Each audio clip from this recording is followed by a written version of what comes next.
Hello everybody, I am TechnoVoid, your host, and the AI that wrote the script for Morbius. And with me is your favorite Pokemon analyst, Hamster Wings. We're back today with the quarterfinals for TDD Season 5. Yeah, it's Morbin time. It's Morbin time, baby! And to start off with this Morbin, let's get straight into the Eggpling versus Lasdin matchup here. So for quarterfinals and for semifinals, probably what we're gonna do is we're gonna choose the one match that we figure is like sort of the best one to talk about, and we're just gonna discuss those. So hopefully they should be some pretty short videos. So let's just start off here. How do you feel about these teams? Well, first of all, this is game one of Yes. the set, is what we decided to do. Yes. People who are in the series probably don't find that surprising. But, so looking at this match, I feel like this is the time. Like, this is the time that Dracozolt can go off. Oh yeah, for sure. Because, like, I see this team, and I'm like, yeah, but Dracozolt, though. Yeah, Lasdin has some good speed control here with Articuno in both ways. Egg doesn't have nearly as much. I mean, he has the Tailwind, but Zolt definitely still has the chance to pop off here, I think. I really like the Scorch pick here. Yeah, me too, but I really feel like if Dracozolt had, like, Z Aerial Ace or something, it's 6-0s this game. That's true, yeah. How does it deal with the Magnezone? High horsepower. High horsepower. Cool. Alright, yeah, I mean, that's a fair point. Obviously, I think it gets that. If it doesn't, then Bulldoze still probably kills. I see. Yeah, Incin, of course, with Intimidate and Parting Shot is sort of an issue for it, but yeah. But otherwise, yeah, the Dracozolt really does go in. The Garchomp, I think, makes a lot of sense here. And yeah, as I said, the Scorch, I love that. This is a really, really solid team on Egg's part, I think. I agree. I mean, Laz obviously has a great team, but I think Egg picked very well what to bring to this game. Uh-huh. For sure. Okay. Shall we just get into it? Yeah. Let's do it. Alrighty.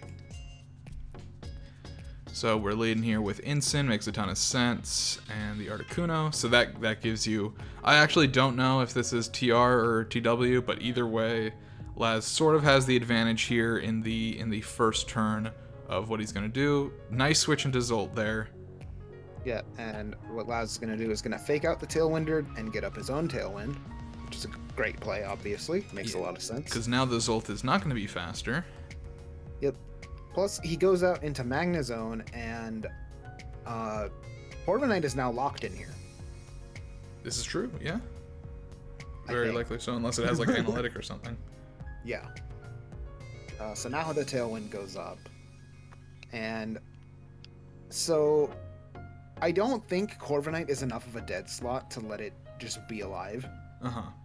Yeah. But I totally do get the Sub-Zero Slammer going into the Zolt slot. Yeah, absolutely. That makes a lot of sense, because just regular Blizzard is just frankly not going to do any damage here. I mean, pulling out the raw Blizzard is interesting, but that's why I think Corviknight just needed to die on the turn.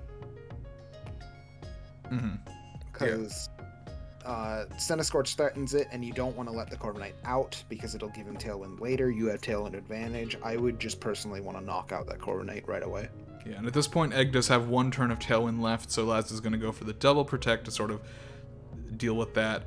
Really nice use of Defog there, trying to get rid of the Grassy Glide threaten. Yep, not going to work though because of the protect. The protect does block Defog's effects. I'm actually interested to see Rillaboom switch out there. Yeah, it's interesting. Yeah, right? But now we have the Tailwind back up.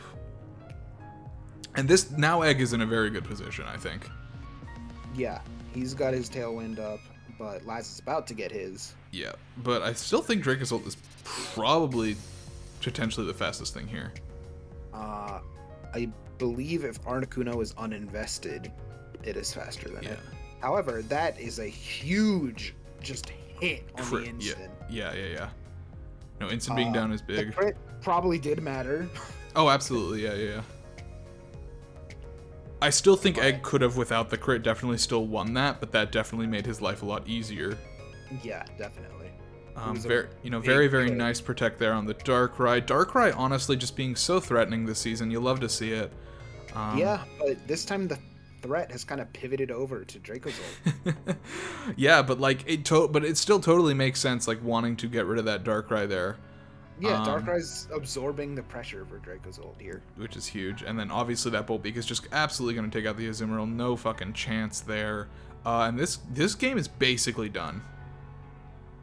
Yeah, there's nothing Laz can really do here. Obviously that is going to take it out faster than that. See Articuno is uninvested there. Yeah, and there's nothing this Rillaboom can really do at this point. Drill Peck gonna do kind of actually not as much as I thought at 0.5 defense, but I guess if you're invested in defense, then that makes sense. And that is the game for Egg. I definitely, as you noted, just Zolt's really good here. Yeah, for sure. So as for the set, Egg ended up winning 2-0. 2-0. Yep. Alrighty. So we will see Egg next week in semifinals against Timer Ball's first place, so Meteor Bower. So Meteor Bower and Eggplant going up next week. I believe that's actually the second time they're meeting in playoffs. I believe they met in one of the previous. It was either 3 or 4. Yeah. They always have interesting matches because I feel like Egg always ends up getting some really, really nice rolls against Bower, which is... It'll be funny to see how... It was... I think it was season 3. It was the season that Meteor Bower had Hoopa. Yeah. Right? Because there's some nonsense with Magician. Yeah, there was just some nonsense going on in that season. Not as much as this one with the fucking freezes. God, speaking of freezes, let's talk about this match, or rather, let's not, because that's not the match we're talking about. But this was Post Structure versus Whiskey Tattoo quarterfinal. This one did going to 3 matches. This is match 3 of 3rd. Post won the first one. Whiskey won the second one. And just, God, that unfortunate freeze in match 2. Yeah. So but here we go, match 3. Both of them, it's actually really surprising to me. So far, everybody has prepared 3 teams, which is, I feel like, the only season so far where every match so far has had 3 teams prepared by each player. I don't know if they're both bringing their 3rd teams, but either way, this is potentially new for both players. Yep. And just to go over the rules of playoffs, you can create up to 3 teams, but you can use any of them for each match. Yes. So if Team 2 did really well for you, you can bring it again. You can just use Team 2 again. Yeah, absolutely. Yeah. Honestly, and this is, I've never been in playoffs, so I can't say this is a winning strategy, but making teams that have the same Pokemon but different sets honestly could work pretty well, because then you're like sort of playing mind games with your opponent. It's like, what should I be expecting from this Blastoise, right? Yeah. Yeah. Okay, so how do we feel about these teams? So obviously at this point, both players are aware of what the other player can do at this point in the match. How are we feeling? Up until this point, Vileplume's been a known killer. Like, I think in every single game in these playoffs, it's run a Z move. Yep. So I would think that Whiskey would probably be a little afraid of the Vileplume, give it a little respect, never leave Suicune to set up in front of it. Yeah, Suicune and Rotom are the 2 that really, really need to watch out. Yeah, mainly Suicune, because the grass moves, the Z grass just makes so much sense. Yeah, for sure. Necrozma, I mean, you can see Necrozma in 2 different games and not know what it's going to do in the 3rd. Yeah, I'm not sure if Necrozma came in game 2. It might have. In game 1, at least, it ended up sweeping pretty hard after a Meteor Beam. Yeah. So here, obviously, that is something that is threatening. It threatens, honestly, a fair chunk of these Pokemon. It obviously threatens Rayquaza. I feel like it threatens Heatran a certain amount. Yeah. Yeah. And it's a rare Caparagulus match. Yes. Haven't had many of those this season. I get it though here. I do get it though. No, it totally makes sense. Yeah. Blastoise, there's a ton of mix-ups to do with Blastoise. There's support Blastoise, there's all-out attacking Blastoise, there's a lot of options. Cinderace, while it doesn't have the most diverse move pool, there's still a lot it can do. Zamazenta is probably the most static member of his team. Yeah, Zamazenta, honestly, into this matchup, I honestly feel kind of suffers. I still think it's definitely a very, very good bring here. I mean, it's S tier for a reason, but I just feel like the matchup here does not play into Zamazenta's favor. Yeah, I kind of agree. Yeah. Okay. Let's play. Yeah. There it is. Big Freeze lobby, Big Freeze community. Alright, so leading off there, Post leading off very strong, two very high tier picks. Nice start with the Suicune there. Yeah, going for a really good ally switch turn 1, but Post attempts to hit the Suicune neutrally for some chip damage, and it ends off paying dividends. Just Rotom just absolutely out, and Rotom's huge. Losing Rotom is kind of big because that really threatens Blastoise, and it's just a dangerous Pokemon. Yeah. Losing Rotom turn 1 is Yes. really not good for A it. very nice switch into Togekiss there. Fucking goddamn it lives. and really nice use of court change there. Yeah, taking the Tailwind is incredible here. Yeah, that's so good. You've just used a turn to just completely flip the thing on its side. Obviously, Dazzling Gleam not going to do much there. At this point, I feel like, yeah, Togekiss... I think it makes sense to sack Togekiss here. Yeah, Togekiss mainly acted as, a way to, bait out that Dragon Ascent.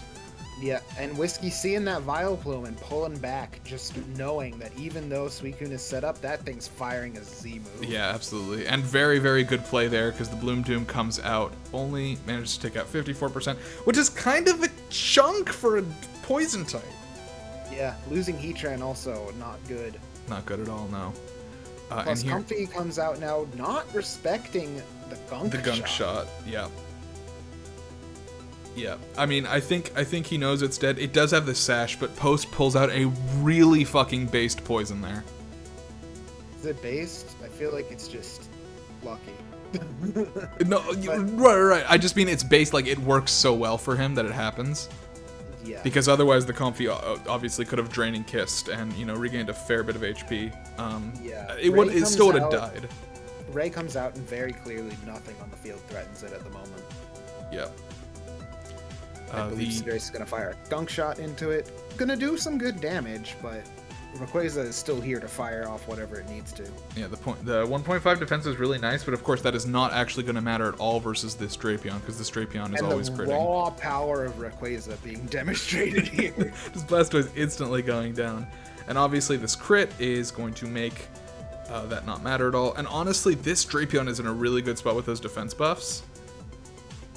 Sort of. But it is too low. Necrozma. Yeah. No, I'm yeah, for sure. Yeah. And at this point, I mean, that's game.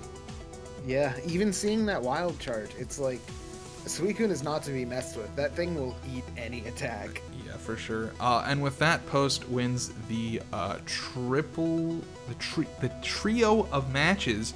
And we'll be heading off to semifinals to fight Planet Fitness, OJ Otter next week. And so that is going to be quarterfinals. I think definitely the Post Whiskey matches, they were a lot of fun to watch. Yeah. I think Post kind of fucking played out of his mind. That being said, I also think Whiskey played very, very well. Some really, really nice switches there, sort of protecting that Suicune. Kind of just Post doing very, very well with the instant Rotom sack and the